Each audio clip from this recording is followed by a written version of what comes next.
Hi Al, how's it going, mate? Really well, sun shining, no complaints from me. Absolutely. Yeah. Hey, with solar panels, we need this, right? Absolutely, absolutely, definitely. Nice, nice.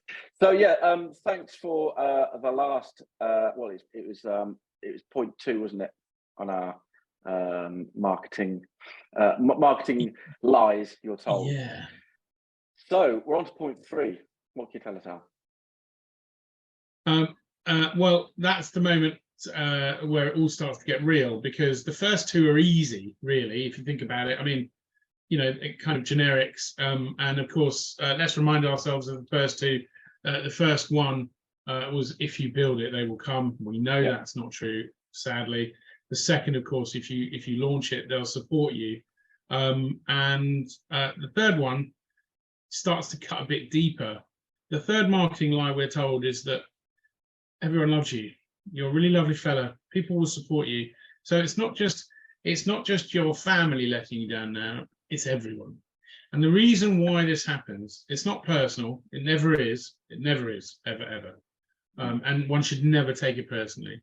But everyone does love you. But the reality is, nobody makes business decisions on that basis. Sure. So people aren't going to flock around you because it suits you.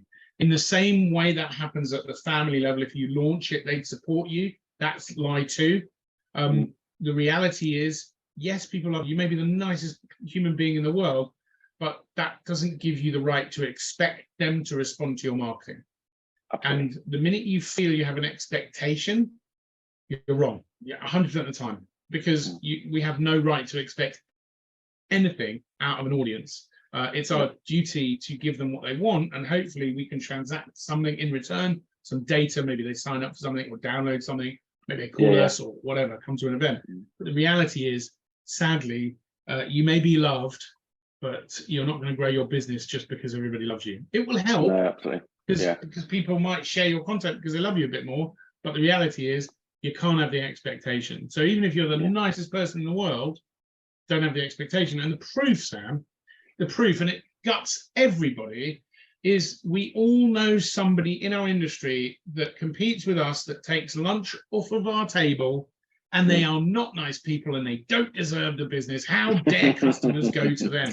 And how dare customers choose them? And how slighted we feel when somebody says, I'm sorry, I've gone with someone else. What do you mean? But I'm the best, I'm the nicest. We just can't take it personally. So do you know what? I think a lot of it is, I feel with any kind of transaction like that, it's like a safe, right? There's a number of combinations that all got to perfectly align for it to happen, right?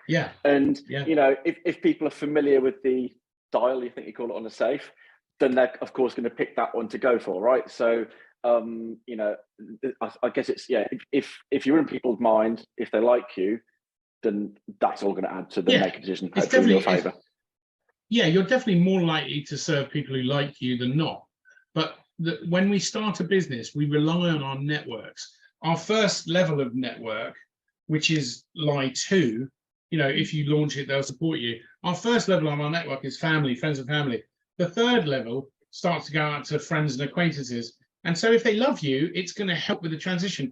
But if you're a horrible person, you can still run a business and you can still succeed. There are plenty of horrible people in business. So love hasn't got a lot to do with it, sadly. Exactly. And hey, so that's number three. Not everyone's going to love what you do either. So, and that's fine. No, and not everyone's going to like you. Not everyone's going to want to work with you. There's 1,000 variables in play here. And I've taken it personally in the past. I remember the time somebody said no to me, and I said, well, who did you choose? And they told me they'd chosen some random. And I'd known this person for 12 years. And I said to him, why would you give your money to somebody you don't know?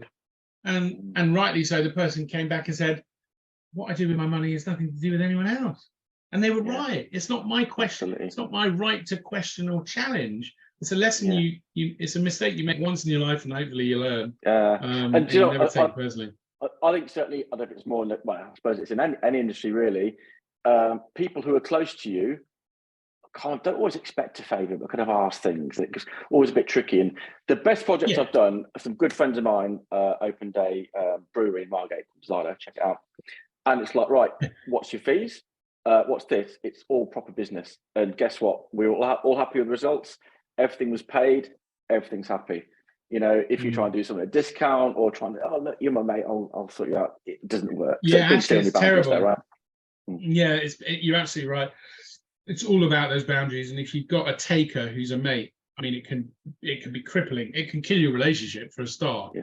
Never mind lead to a terrible engagement. And I've had that. I remember a long time ago, probably 2002 or 3.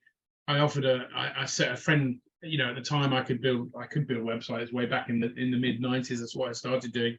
And somebody said, "Oh, I need a site," and I said, "Oh, I'll do it for you." I tried to help them, and of course, it went horribly wrong because I didn't stick to my process, the rules of engagement. I didn't establish boundaries. So actually, when people do love you, it can be very counterproductive as well. So you've got to be cautious about the role. Yeah, definitely. But that's number 3. Awesome. Number 4, yeah. when we get to it, is a real humdinger actually, because this is the one I think most people fall foul of. Awesome. But I'll wait until you're Awesome. Okay, how can the people find you? I've joined your Lazy Marketing Academy. I've got tons of really, really good insight from there. What's the best approach? How can people engage with you?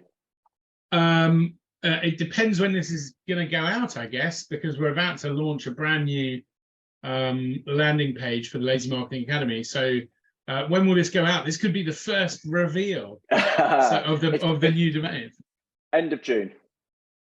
End of June. Okay. So for now, the best thing for them to do, will it be ready at the end of June? No, that's going to be too. The best thing to do is go to Google, type in Al Tepper, and hit my LinkedIn. Find me on LinkedIn. It's the best way. Yeah. The next podcast, if I'm on another one, it'll probably be the reveal. Yeah, I'll tell you what. Hey, there's only one Al Tepper, so you should find it on Google. I'm very grateful. I have a name that makes me quite unique, so it's all good. One last thing, Al. What's your favourite movie? Pick one. Oh, Interstellar. Mate, I've got a story about that. I'll tell you another time. But yeah, that is mine as well. That is very spooky, but awesome. An astonishing film, yeah. Nice one. Wicked. Thanks, Al. Catch you next time, pal. All right.